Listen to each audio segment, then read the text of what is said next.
born on June 14, 1811. Harriet loved to read as a child. One of her favorite books was The Arabian Nights. She went to school at Hartford Female Seminary, where her older sister Catherine worked. Eventually, Harriet began to teach at the school as well. In 1832, Harriet and her family moved to Cincinnati, Ohio, where she got another teaching job and began to write professionally. It was here she met Calvin Stowe and was married. Growing up in Connecticut, Harriet had little contact or knowledge of slavery. But in Cincinnati, Ohio, it was just across the river from Kentucky, where slavery was legal. Harriet began to see firsthand how poorly slaves were treated. The more she learned, the more horrified she became.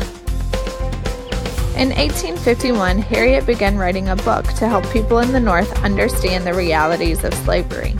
This book was called Uncle Tom's Cabin. Uncle Tom's Cabin is a story about a kind slave named Tom. Tom is sold to a slave master named Simon. Simon is an evil man who liked to beat his slaves. Eventually, Tom's kindness will lead him to his death.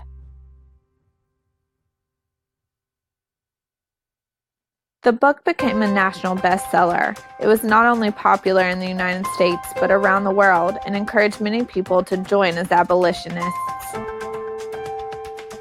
Uncle Tom's Cabin educated people on the horrors of slavery and had an impact in helping Abraham Lincoln get elected. It certainly was one of the leading causes that led to the Civil War. Harriet Beetcher Stowe is a great example of how one person can make a huge impact. She will be known as the little lady who made a big war.